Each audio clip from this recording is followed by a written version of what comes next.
And once again, we're broadcasting from Nashville, Tennessee, where we are attending the National Religious Broadcasters. We are at the Bot Studios here in Nashville. Our gratitude to the Bot team for hosting us today.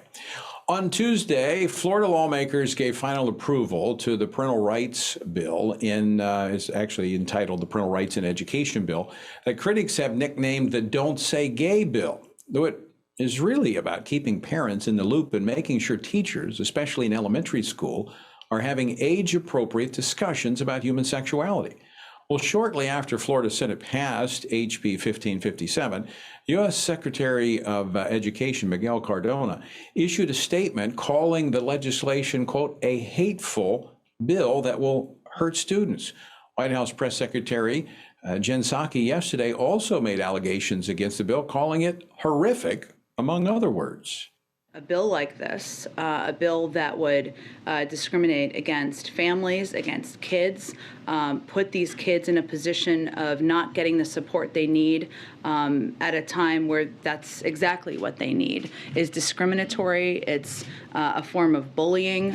It is horrific.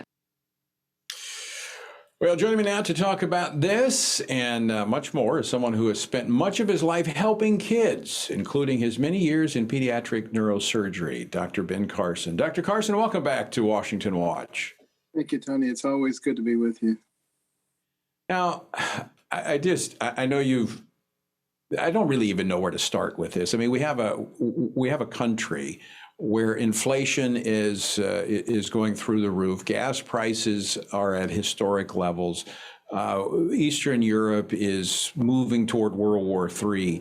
And what is this administration focused on? Attacking a parental rights bill in Florida. I mean, what's your take on all of this? Well, it's truly amazing. You know, I've had a chance to actually look at some of the books that they're using for some of the very young children. About worms that can be male or female, and they decide later on which one they're going to be, sort of softening them up for that same argument for people. And then some of the books that I saw in Lee County, Florida, had frank pornography on them. Now, you know, we're in a situation where we have so many children who can't even read at grade level, much less deal with mathematics. Much less understand our history. And there's so many other things. Why are we delving into things that are inappropriate? And at least let's make sure that the parents have a say in this. You know, the schools are there to give the children the basic tools that they need to be able to navigate society. You know, the home is the place where kids get their morals and values. Because, you know, that changes from year to year in a school, depending on who happens to be teaching. So that really should not be their responsibility. And their responsibility that doesn't change from year to year is basic math, basic science, English, reading, things of that nature. Well, in essence, what is happening in many schools, not all, but what is happening in many schools is that you actually have those schools undermining the values of the parents, which is why we see legislation like this. And they're really robbing them of the essential skills and tools they need to succeed. And in the end, we're all losers. The children lose out, and as a country, we lose out. Well, that's absolutely right. And for some reason, segments of the government, including the educational sector, have forgotten that the government works for the people. The people don't work for the government. They've lost that completely. And we need to get back to that in a hurry, because our values are such an important part of who we are as a nation. And when we throw them away or we have them shifting with the wind, what do you think is going to happen to the young people? And therefore, leave those discussions where they should be. And it was interesting when Alexis de Tocqueville came to America to study our nation, because the Europeans were so fascinated that a fledgling nation, barely 50 years old, was already competing with them in every aspect. One of the things he observed was the incredible emphasis on education, that he could find a mountain man or a trapper way out in the wilderness, and a person knew how to read and was conversant about the way the government worked. That's fascinating. But he also noted the tremendous sermons coming from the pulpits of our churches, and the fact that those fiery sermons gave a basis for the moral foundation of this country, which really made it into an exceptional place. Well, Dr. Carson, we are always very good at diagnosing the problem, at least most of us, but we like to go farther than just diagnosing the problem. We like to point to solutions. And I know that that is your heart as well, because at this point, all the service you have provided, you could easily retire and enjoy yourself, but you are not. You're very much involved in addressing the very issues we are talking about. We don't have to wait for somebody else to do something. We can take the responsibility God has given us, beginning in our own homes. Explain how what you're doing right now to help parents do that.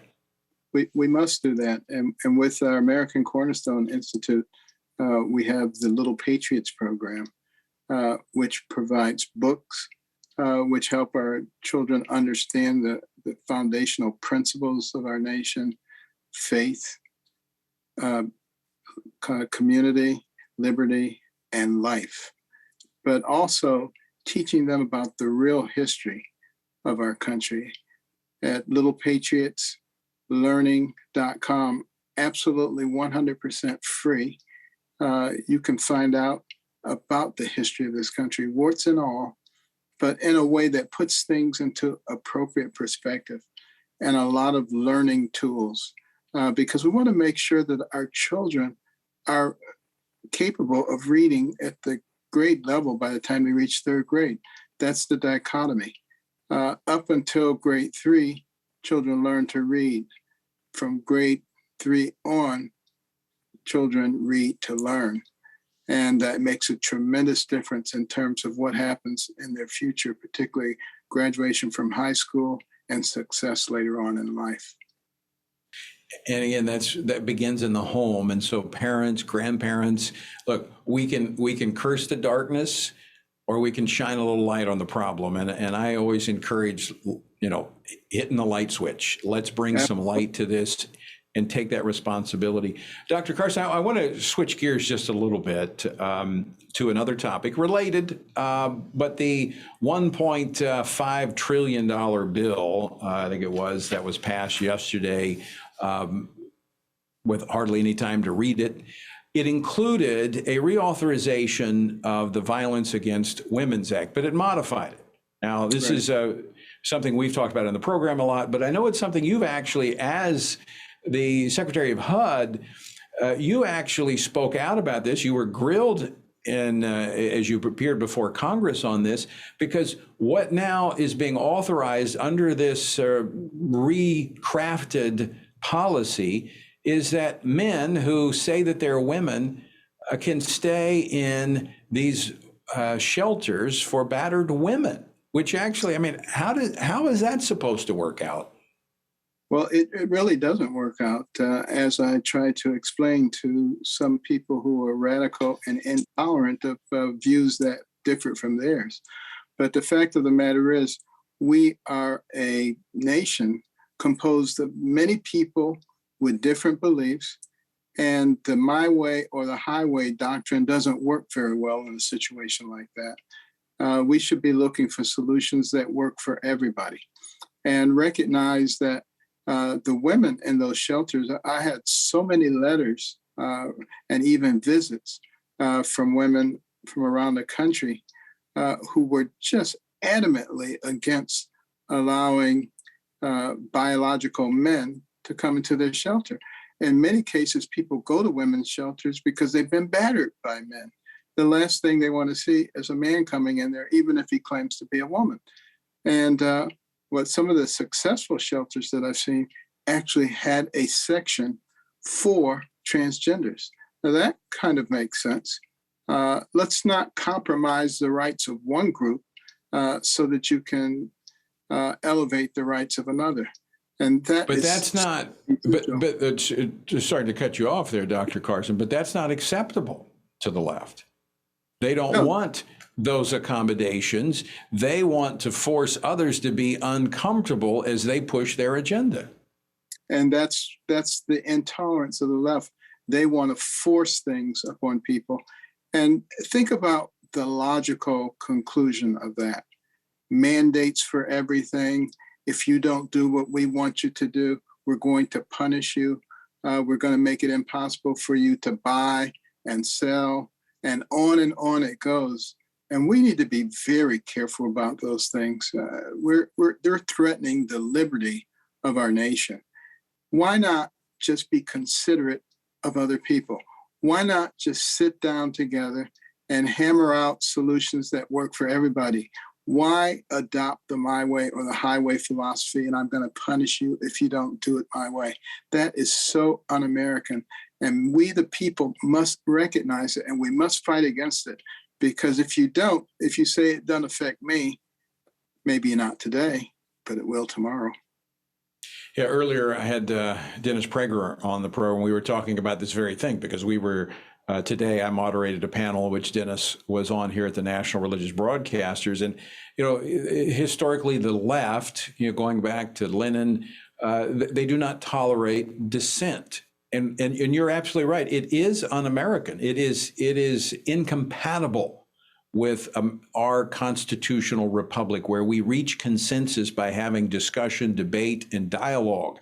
The left, unlike liberals, does not want to have any of that discussion, and so we have to forcefully engage. Now we do so in a loving, Christ-like manner, but we cannot stand at the side and be a spectator and expect this thing to work out. Absolutely. Recognize that our founders understood governments. They studied all the governments that had ever existed in depth, very, very good studies. And they concluded that governments, no matter which party is in power, have a tendency to grow, to infiltrate, and to dominate. And that's why they work so hard to give us a constitution that would be a tool in the hands of the people to control the government and maintain the freedom of our people and make people centric rather than government centric.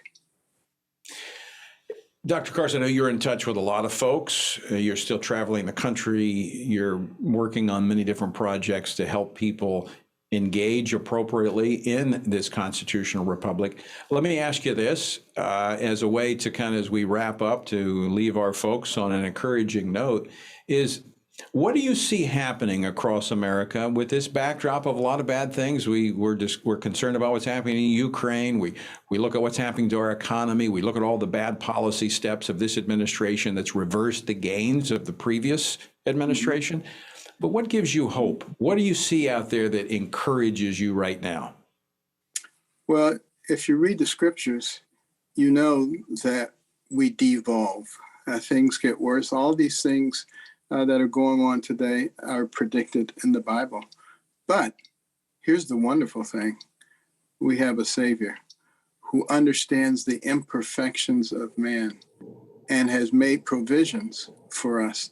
And whatever is going on in your life, it may be something particularly horrible.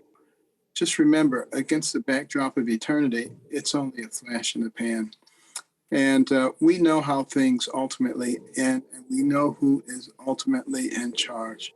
And therefore, our job is to simply manifest those Christ-like characteristics of loving your neighbor, being kind and fair to everyone, and showing that Christ-like love in our lives. And when we're anchored in the Word, we can have the confidence to do that even in the most turbulent of times. Dr. Carson, always great to talk with you. Thanks so much for joining us today. Thank you. Thank you for being a patriot.